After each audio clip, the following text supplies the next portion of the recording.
ಆತ್ಮೀಯ ರೈತ ಬಾಂಧವರು ಎಲ್ಲರಿಗೂ ನಮಸ್ಕಾರ. ಈಗಾಗಲೇ ತಾವೆಲ್ಲರೂ ತೊಗರಿ, ಹೆಸರು, ಹತ್ತಿ ಇತ್ಯಾದಿ ಬೆಳೆಗಳನ್ನು ಬೆಳೆಯಲು ತಮ್ಮ ಹೊಲಗಳ ಭೂಮಿ ಸಿದ್ಧತೆಯನ್ನು ಮಾಡಿಕೊಂಡಿದ್ದೀರಿ. ಈ ಬೆಳೆಗಳಿಗೆ ಮುಂದೆ ಬರುವ ರೋಗ ಮತ್ತು ಕೀಟ ಬಾಧೆಯನ್ನು ಬಿತ್ತನೆಗೂ ಮುಂಚೆ ಬೀಜೋಪಚಾರ ಮಾಡುವುದರಿಂದ ತಡೆಗಟ್ಟಬಹುದು. ಹಾಗಿದ್ದರೆ ಬೀಜೋಪಚಾರ ಅಂದರೆ ಏನು? ಬಿತ್ತನೆಗೂ ಮುಂಚೆ ಬೀಜಗಳಿಗೆ ಶಿಲೀಂಧ್ರನಾಶಕ, ಕೀಟನಾಶಕ, ಜೈವಿಕ ಗೊಬ್ಬರಗಳಿಂದ ಲೇಪನ ಮಾಡುವ ಒಂದು ಪ್ರಕ್ರಿಯೆಗೆ ಬೀಜೋಪಚಾರ ಅಂತೀವಿ. ಬೀಜೋಪಚಾರ ಹೇಗೆ ಮಾಡಬೇಕು? ಬಿತ್ತನೆಗೆ ಬೇಕಾದ ಪ್ರಮಾಣದಷ್ಟು ಬಿತ್ತನೆ ಬೀಜವನ್ನು ತೆಗೆದುಕೊಂಡು ಒಂದು ತಾಡ್ಪಾಲ್ ಅಥವಾ ಹಾಳೆ ಮೇಲೆ ಹಾಕಬೇಕು.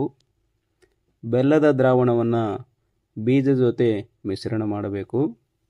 ತದನಂತರ ಬೇಕಾದ ಬೀಜೋಪಚಾರ ಔಷಧಿಗಳನ್ನು ಬಿತ್ತನೆ ಬೀಜದ ಜೊತೆ ಮಿಶ್ರಣ ಮಾಡಬೇಕು. ನಂತರ 7 ರಿಂದ 8 ಗಂಟೆಗಳ ಕಾಲ ನೆರಳಿನಲ್ಲಿ ಒಣಗಿಸಬೇಕು. ಈ ಬೀಜೋಪಚಾರ ಕ್ರಿಯೆಯನ್ನು ಸಾಮಾನ್ಯವಾಗಿ ಸಾಯಂಕಾಲ ಅಥವಾ ರಾತ್ರಿ ಮಾಡಬೇಕು. ಮರುದಿನ ಮುಂಜಾನೆ ಬಿತ್ತನೆಯನ್ನು ಕೈಗೊಳ್ಳಬೇಕು.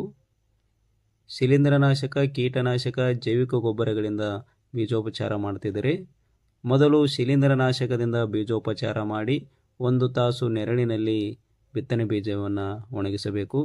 ತದನಂತರ ಕೀಟನಾಶಕದಿಂದ ಬೀಜೋಪಚಾರ ಮಾಡಬೇಕು. ಇದಾದ 24 ಗಂಟೆಗಳ ನಂತರ ಜೈವಿಕ ಗೊಬ್ಬರಗಳಿಂದ ಬೀಜೋಪಚಾರ ಮಾಡಿ ಬಿತ್ತನೆ ಬೀಜವನ್ನು ನೆರಳಿನಲ್ಲಿ ಒಣಗಿಸಿ ಬಿತ್ತನೆ ಮಾಡಬೇಕು. ತೊಗರಿಯಲ್ಲಿ ಬರ ನಿರೋಧಕತೆ ಹೆಚ್ಚಲು 1 kg ತೊಗರಿ ಬೀಜವನ್ನು 1 ಲೀಟರ್ ನೀರಿನಲ್ಲಿ 20 ಗ್ರಾಂ ಕ್ಯಾಲ್ಸಿಯಂ ಕ್ಲೋರೈಡ್ದೊಂದಿಗೆ ಬೆರೆಸಿ 1 ಗಂಟೆಗಳ ಕಾಲ ನೆನೆಸಿಡಬೇಕು. ನಂತರ 7 ಗಂಟೆಗಳ ಕಾಲ ನೆರಳಿನಲ್ಲಿ ಒಣಗಿಸಿ ಬಿತ್ತನೆಗೆ ಬಳಸುವುದರಿಂದ ತೊಗರಿಯಲ್ಲಿ ಬರ ನಿರೋಧಕ ಶಕ್ತಿ ಹೆಚ್ಚಾಗುವುದು. ನಮ್ಮ ಕಚೇರಿಯಿಂದ ವಿತರಣೆ ಆಗುವ ತೊಗರಿ ಮತ್ತು ಹೆಸರು ಬಿತ್ತನೆ ಬೀಜಕ್ಕೆ ಈಗಾಗಲೇ ಥೈರಾಮ್ ಫಂಗಿಸೈಡ್ದಿಂದ ಬೀಜೋಪಚಾರ ಮಾಡಿರುತ್ತಾರೆ. ಹಾಗೆ ರಸಗೊಬ್ಬರ ಅಂಗಡಿಗಳಿಂದ ಮಾರಾಟ ಆಗುವ ಹತ್ತಿ ಪ್ಯಾಕೆಟ್ ಬೀಜಗಳಿಗೂ ಕೂಡ ಕಾರ್ಬಾಕ್ಸಿನ್, ಥಯೋಮೆಥಾಕ್ಸಮ್, ಇಮಿಡಾಕ್ಲೋಪ್ರಿಡ್, ಥೈರಾಮ್ ಇತರ ಫಂಗಿಸೈಡ್ಗಳಿಂದ ಬೀಜೋಪಚಾರ ಮಾಡಿರಲಾಗುತ್ತದೆ. ಬೀಜೋಪಚಾರದ ಬಗ್ಗೆ ಹತ್ತಿ ಪ್ಯಾಕೆಟ್ ಹಿಂದುಗಡೆ ಸ್ಪಷ್ಟವಾಗಿ ಬರೆದಿರುತ್ತಾರೆ. ಈ ಕೆಮಿಕಲ್ಗಳನ್ನು ತಾವು ಹೊರತುಪಡಿಸಿ ಬೇರೆ ಕೆಮಿಕಲ್ಗಳಿಂದನೂ ಕೂಡ ಬೀಜೋಪಚಾರ ಮಾಡಬಹುದು. ತೊಗರಿ, ಹೆಸರು, ಹತ್ತಿಗಳಲ್ಲಿ ಪ್ರತಿ 1 kg ಬೀಜಕ್ಕೆ 2 ಗ್ರಾಂ ಥೈರಾಮ್ ಅಥವಾ 2 ಗ್ರಾಂ ಕ್ಯಾಪ್ಟಾನ್ ಅಥವಾ 3 ಗ್ರಾಂ ಕಾರ್ಬಾಕ್ಸಿನ್ ಅಥವಾ 2 ಗ್ರಾಂ ಸಾಪ್ಗಳಿಂದ ಬೀಜೋಪಚಾರ ಮಾಡುವುದರಿಂದ ನೆಟೆ ರೋಗ, ಎಲೆಚುಕ್ಕೆ ರೋಗ, ತುಕ್ಕು ರೋಗವನ್ನು ಹತೋಟಿ ಮಾಡಬಹುದು. ಮೆಟಲಾಕ್ಸಿಲ್ದಿಂದ ಬೀಜೋಪಚಾರ ಮಾಡುವುದರಿಂದ ಮಚ್ಚೆ ರೋಗವನ್ನು ತಡೆಗಟ್ಟಬಹುದು. ಪ್ರತಿ 1 kg ಬೀಜಕ್ಕೆ 10 ಗ್ರಾಂ ಇಮಿಡಾಕ್ಲೋಪ್ರಿಡ್, 5 ಗ್ರಾಂ ಥಯೋಮೆಥಾಕ್ಸಮ್, 2 ಗ್ರಾಂ ಅಸಿಪೇಟ್ದಿಂದ ಬೀಜೋಪಚಾರ ಮಾಡುವುದರಿಂದ ಬೆಳೆಗಳಲ್ಲಿ ಬರುವ ರಸ ಹೀರುವ ಕೀಟಗಳ ಹಾವಳಿಯನ್ನು ನಿಯಂತ್ರಣ ಮಾಡಬಹುದು.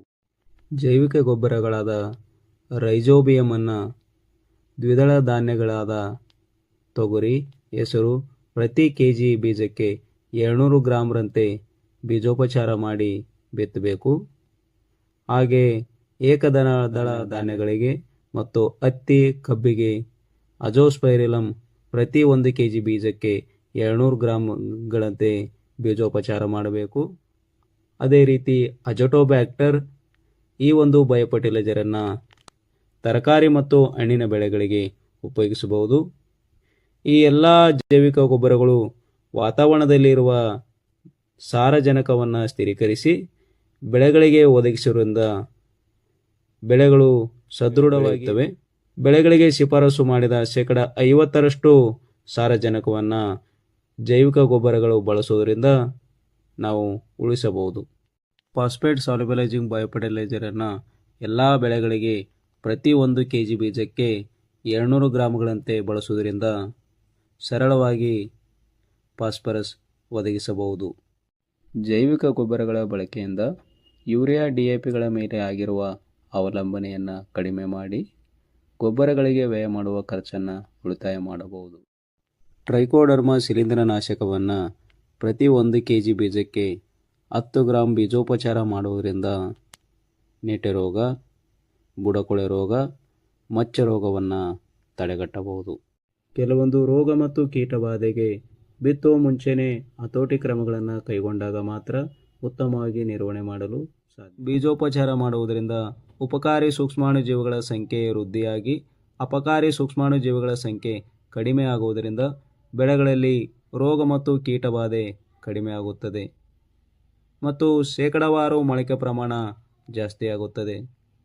ಬಯೋ ಫರ್ಟಿಲೈಸರ್ಗಳು ಮಣ್ಣಿನ ರಚನೆಯನ್ನು ಉತ್ತಮಗೊಳಿಸಿ ಭೂಮಿ ಉಸಿರಾಡುವಂತೆ ಮಾಡುವುದಲ್ಲದೆ ವಾತಾವರಣದಲ್ಲಿರುವ ಸಾರಜನಕವನ್ನು ಸ್ಥಿರೀಕರಿಸಿ ಬೆಳೆಗಳಿಗೆ ನೀಡುವುದರಿಂದ ಬೆಳೆಗಳ ಬೆಳವಣಿಗೆ ಉತ್ತಮಗೊಂಡು 25% ಒಟ್ಟು ಖರ್ಚು ಕಡಿಮೆ ಮಾಡಿ 25% ಇಳುವರಿ ಹೆಚ್ಚಿಗೆ ಮಾಡುತ್ತವೆ.